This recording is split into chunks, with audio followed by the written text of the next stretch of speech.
حکمت کی باتیں سیکھیے، تفسیر قرآن جان کر۔ اللہ کے پاک نام سے 19ویں پارے کا آغاز کرتے ہیں۔ 19ویں پارے کا آغاز اسی سورت کے اگلے رکوع سے ہو رہا ہے۔ رکوع نمبر 1 کی پہلی آیت کی تلاوت سنیں گے۔ وقال الذين لا يرجون لقاءنا لولا أنزل علينا الملائكة أو نرى ربنا لقد استكبروا في أنفسهم وعتوا عتوا كبيرا۔ اور جو لوگ ہماری ملاقات کی امید نہیں رکھتے انہوں نے کہا کہ ہم پر فرشتے کیوں نہیں اتارے گئے یا ہم اپنے رب ہی کو دیکھتے، وہ اپنے دلوں میں بہت بڑے بن گئے اور انہوں نے سرکشی اختیار کی، بہت بڑی سرکشی۔ جس دن وہ فرشتوں کو دیکھیں گے مجرموں کے لیے اس دن کوئی خوشخبری نہیں ہوگی، اور وہ کہیں گے کاش ان کے اور ہمارے درمیان ایک مضبوط آڑ ہو، اور ہم ان کے ہر عمل کی طرف آئیں گے جو انہوں نے کوئی بھی عمل کیا تھا تو ہم اسے اڑتی ہوئی خاک بنا دیں گے۔ سیدہ عائشہ بیان کرتے ہیں کہ رسول اللہ صلی اللہ علیہ وسلم نے فرمایا جس نے دین میں کوئی ایسا کام کیا جس کی بنیاد شریعت میں نہیں تو وہ کام مردود ہے۔ بخاری کی 2697 نمبر روایت۔ تو قیامت کے دن کافروں کے اعمال بے حیثیت ذروں کی مانند کر دیے جائیں گے، اور اس کی 2 وجوہات ہوں گی۔ ایک تو یہ کہ وہ کام اللہ تعالیٰ کے لیے نہیں، اخلاص سے خالی ہیں، اور دوسری بات یہ کہ وہ کام اللہ کی شریعت کے مطابق نہیں، اجر کی امید پانے کے لیے نہیں کیے ہوں گے۔ تو اعمال کی قبولیت کے لیے 2 شرائط ہیں۔ ایک یہ کہ اللہ کی خوشی کے لیے عمل کیا جائے، یعنی خالص اللہ کے لیے ہو، دوسرے محمد صلی اللہ علیہ وسلم کی سنت کے مطابق ہو۔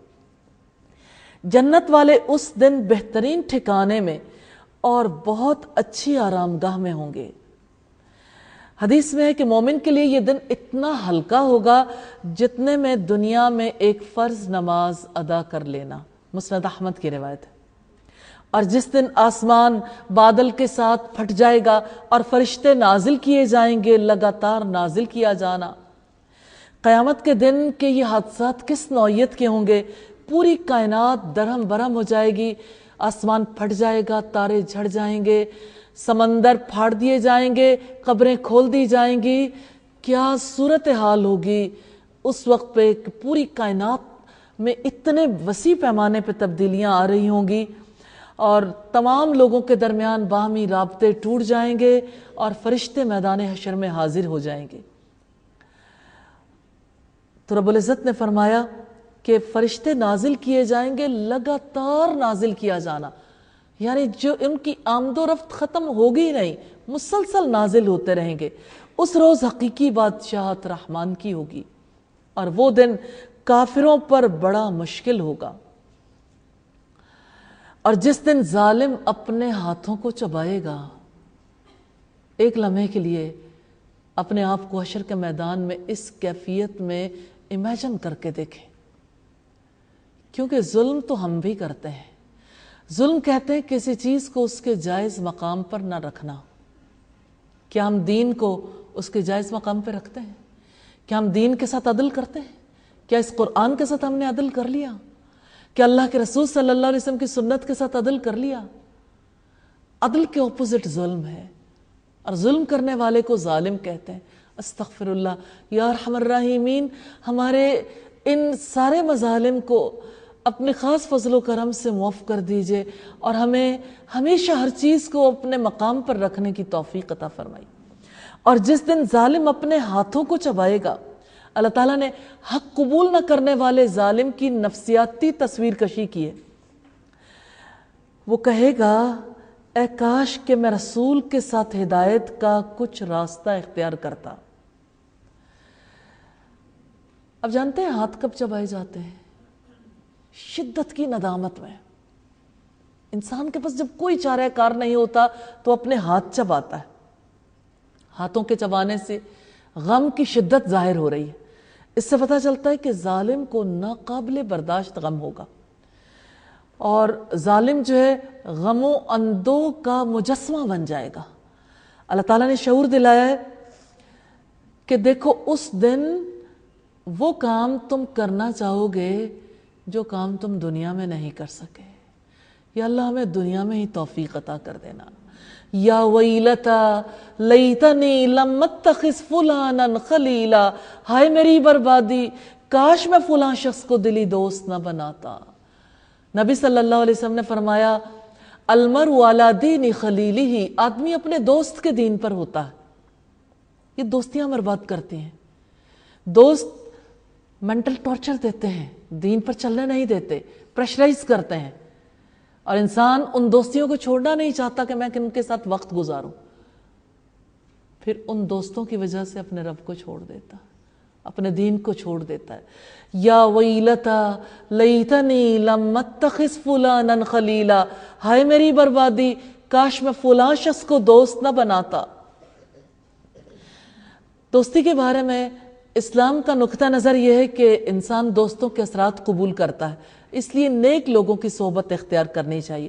رسول اللہ صلی اللہ علیہ وسلم نے اچھی اور بری دوستی کی مثال دی ہے کہ نیک دوست کی مثال ایسی ہے جیسے کوئی عطر فروش کے پاس رہتا ہو کہ اگرچہ وہ خوشبو نہ خریدے، اگرچہ کوئی تحفے میں بھی نہ دے، لیکن ایک اچھے ماحول کی وجہ سے اس سے خوشبو ضرور آئے گی۔ اور برے دوست کی مثال بھٹی جھونکنے والے کی طرح ہے، کوئی نہیں چاہتا کہ اس کا لباس دھوئیں کی وجہ سے سیاہ ہو جائے یا چنگاریاں لباس کو جلا دیں، لیکن جب بھٹی جھونکنے والے کے پاس بیٹھو گے تو لباس بھی سیاہ ہوگا اور چنگاریاں لباس کو بھی جلائیں گی۔ انتخاب تو ہر ایک کا اپنا ہے، لیکن رسول اللہ صلی اللہ علیہ وسلم نے مثال اس لیے دی ہے کہ ناگوار بدبودار دھوئیں کی طرح کے جس کے اخلاق ہوں اور جس کی صحبت میں رہ کے انسان کی نیکیاں اس طرح سے جلیں جیسے چنگاریاں لباس کو جلاتی ہیں، تو ایسے لوگوں کی دوستیاں ترک کرتے ہیں۔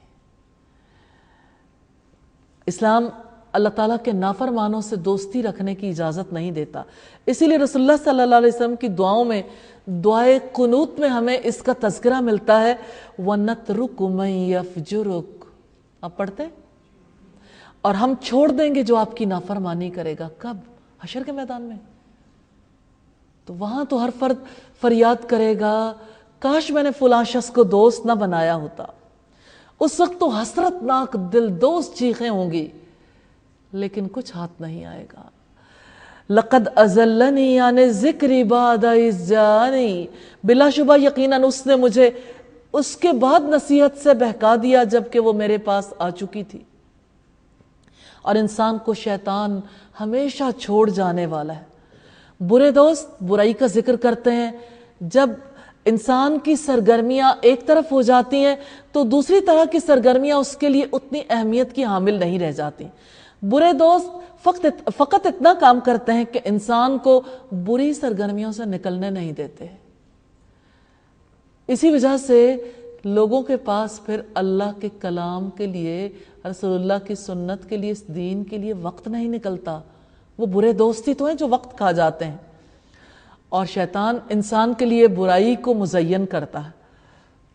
جو برائی کرنے کا کوئی سوچ بھی نہیں سکتا، شیطان ایسے کنونس کرتا ہے کہ پھر بالآخر وہ برائی انسان سے کروا لیتا ہے۔ اور اگلی آیت بہت توجہ طلب ہے اور یہ حق ہے اللہ کی جانب سے۔ وَقَالَ الرَّسُولُ يَا رَبِّ إِنَّ قَوْمِ اتَّخَذُوا هَذَا الْقُرْآنَ مَهْجُورًا، اور رسول کہے گا اے میرے رب یقیناً اس قرآن کو میری قوم نے چھوڑا ہوا بنا رکھا تھا۔ استغفر اللہ، آپ کے گھر میں کسی نے قرآن کو چھوڑا ہوا؟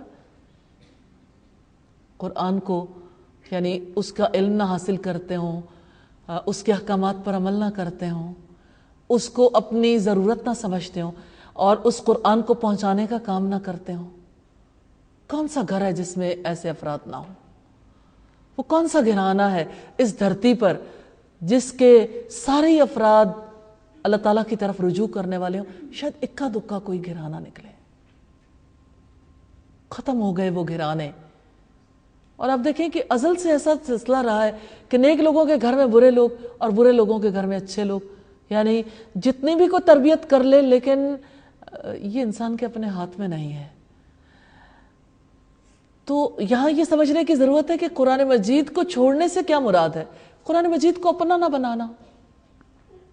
ایک بچے کو ماں اپنا بناتی ہے، پھر اس کے لیے کیا کچھ کرتی، زندگی بھر کے لیے اس کی ذمہ داری قبول کر لیتی. کیا آپ قرآن مجید کو اپنا بنائیں گے؟ انشاءاللہ. پھر قرآن مجید کو اپنی زندگی کی کتاب سمجھیں، پھر قرآن مجید کے علم کے حصول کو اپنی ذمہ داری سمجھیں، پھر قرآن مجید پر عمل کرنے کو اپنی ذمہ داری سمجھیں، پھر اس پر غور و فکر کرنا، پھر قرآن مجید کے مطابق عمل کرنے کے بعد اسے دوسروں کو اس کی دعوت دینا، قرآن مجید کے پیغام کو پھیلانا. یہ سب ایسے امور ہیں جو دراصل اپنانے کے بعد لازم ہو جاتے ہیں. تو قرآن مجید کے سینٹرز بنانے کی ضرورت نہیں ہے. اب دیکھیں، آپ نے کبھی سوچا نہیں کہ آج سوشلائزنگ کے لیے کتنی کافی پلیسز ہیں جہاں لوگ بیٹھتے ہیں، آئس کریم پارلرز ہیں، جوس کارنرز ہیں جہاں لوگ جا کے کیجولی بیٹھتے ہیں، ریسٹورنٹس ہیں، کتنی پلیسز ہیں جہاں پر جا کر لوگ بیٹھتے ہیں. اور ہاں، سوشل میڈیا پر بھی ایسی پلیسز ہیں جہاں پہ لوگ سوشلائزنگ کرتے ہیں. تو آپ مجھے یہ بتائیے کہ جہاں سوسائٹی میں لوگوں کے اٹھنے بیٹھنے کے لیے اتنے اہتمام کیے گئے، یا اللہ، اس اتنی بڑی آبادی میں ایسے لوگ نہیں ہیں جو اس دین کے لیے اور اس قرآن کی تعلیم کے لیے ایسے مراکز تعمیر کریں اور ایسی پلیسز بنائیں جہاں پر بیٹھ کر لوگ اللہ تعالیٰ کے دین کو سیکھیں اور سکھائیں. تو یہ ایک کتاب کے کاموں میں سے ایک بڑا کام ہے کہ اس کتاب کے لیے مراکز قائم کیے جائیں. جب آپ لوگوں میں سے جو کوئی عمرہ کرنے جاتا ہے، اللہ تعالیٰ ہم سب کو عمرہ کرنے کے لیے، حج کرنے کے لیے لے جائے. مکہ میں انٹر ہونے سے بہت پہلے ایک بہت بڑا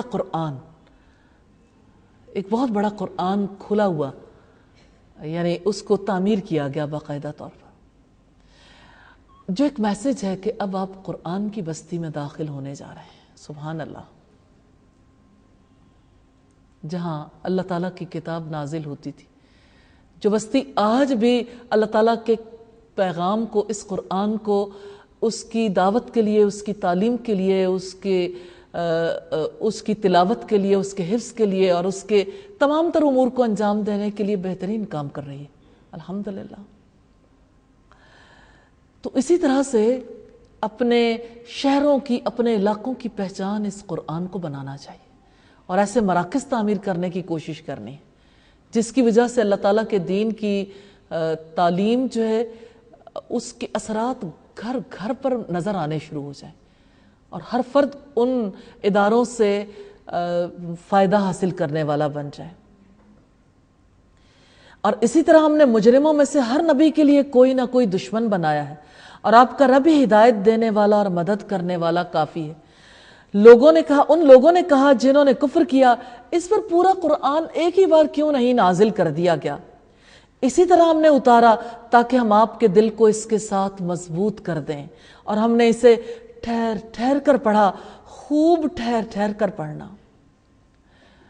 تو بات یہ کہ قرآن مجید اس وجہ سے اللہ تعالیٰ نے یک بارگی نازل نہیں کیا تاکہ آہستہ آہستہ دل کے اندر پختہ ہو جائے، عمل کے اندر پختہ ہو جائے. یہ قرآن حق رکھتا ہے کہ ہم اس قرآن کے تمام حصوں کو آہستہ آہستہ اپنے دل میں، اپنی زندگی میں جگہ دے دیں. سیدنا ابن عباس سے روایت ہے، نبی صلی اللہ علیہ وسلم نے فرمایا، بے شک وہ شخص جس کے دل میں قرآن کا کچھ حصہ یاد نہ ہو، وہ ویران گھر کی طرح ہے. یہ ترمذی کی روایت ہے. اور وہ آپ کے پاس کوئی مثال نہیں لاتے مگر ہم تیرے پاس حق اور بہترین تفسیر لاتے ہیں. جو لوگ اپنے چہروں کے بل جہنم کی طرف جمع کیے جائیں گے، استغفر اللہ، وہی لوگ ٹھکانے میں بدترین اور راستے سے زیادہ بھٹکے ہوئے ہیں. سیدنا انس بن مالک نے بیان کیا کہ ایک صاحب نے پوچھا، اللہ کے نبی، کافر کو قیامت کے دن چہرے کے بل کس طرح چلایا جائے گا؟ آپ نے فرمایا، اللہ تعالیٰ جس نے اسے دنیا میں 2 پاؤں سے چلایا ہے، اس پر قادر ہے کہ قیامت کے دن اس کو چہرے کے بل چلا دے. استغفر اللہ. قتادہ نے کہا، یقیناً ہمارے رب کی عزت کی قسم یوں ہی ہوگا. یہ صحیح بخاری کی روایت ہے 4760 نمبر پر. ہے نوع انسان کے لیے قرآن کامل روشنی، فوز و فلاح کا راستہ، قرآن رہبر بندگی، حکمت کی باتیں سیکھیے، تفسیر قرآن جان کر